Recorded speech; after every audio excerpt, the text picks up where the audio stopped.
In this bulletin, lockdown measures extended for residents of Greater Sydney as 27 new COVID-19 cases are reported. The federal opposition slams the government for its slow vaccine rollout. And in sport, the Australian Open boss seeks assurances for next year's tournament after the Grand Prix cancellation. With the latest SBS News, I'm Stephanie Corsetti.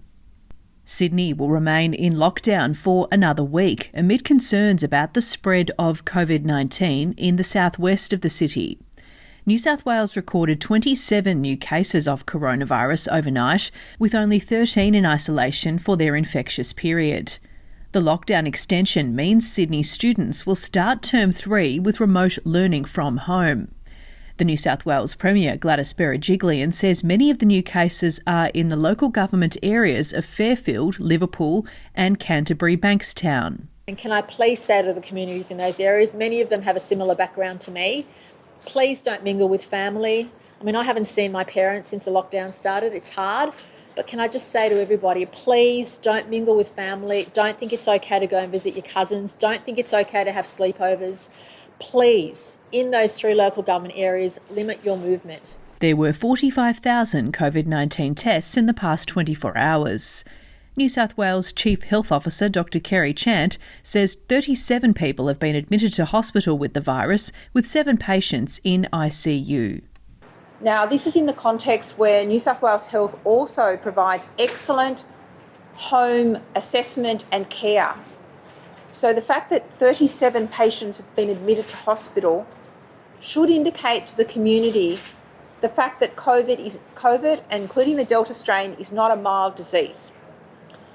It can be mild in some, but for many it can lead to hospitalisation and death. Federal Treasurer Josh Frydenberg has confirmed that the New South Wales Treasurer has written to him to ask that the JobKeeper payments be reinstated. Mr Frydenberg says that JobKeeper will not be brought back because it has been replaced by specific lockdown payment support. But the opposition's Treasury spokesman, Jim Chalmers, says the new payments are too small and the criteria is too narrow. This government is too quick to rule out support for affected areas and too slow to rule out the vaccine.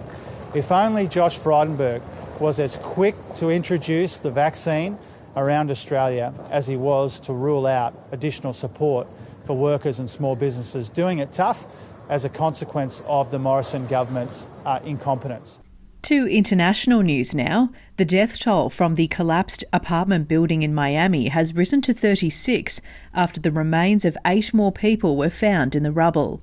Search and rescue teams made the discovery after part of the building was demolished nearly 2 weeks after the disaster. It means 109 people remain missing. It comes as Tropical Storm Elsa strengthens into a Category 1 hurricane and is expected to hit the Florida coast on Wednesday morning.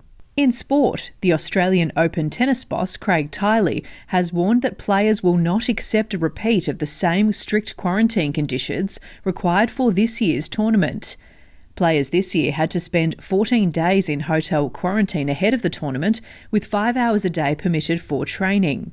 At Wimbledon, players must present a negative COVID-19 test and remain in a biosecure bubble. Mr Tiley is meeting with the Federal Sport Minister Richard Colbeck to seek assurances about the multi-million-dollar Grand Slam event usually held in January. But a hard lockdown of 14 days in preparing for the Australian Open is going to be extremely difficult to pull off. And whether or not the playing group accepts that remains to be seen. But at this point in our initial conversations with them, that's not something that they are going to be open to, simply because that's not what they're currently doing around the world. It comes after the Australian Grand Prix was cancelled for the 2nd year in a row. Australian tennis organisers will hold off until September to set their schedule for next year. And now for a look at tomorrow's weather. Perth, a shower or two, 19. Adelaide, partly cloudy and 16 degrees. Melbourne, mostly sunny, 14. Hobart, cloudy, 11. Canberra, morning frost, mostly sunny, 12 degrees.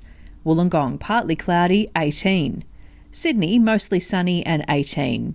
Newcastle, similar conditions, also 18 degrees. Brisbane a shower or two and 20. Cairns showers and 27, and Darwin sunny and 31 degrees. I'm Stephanie Corsetti, SBS News.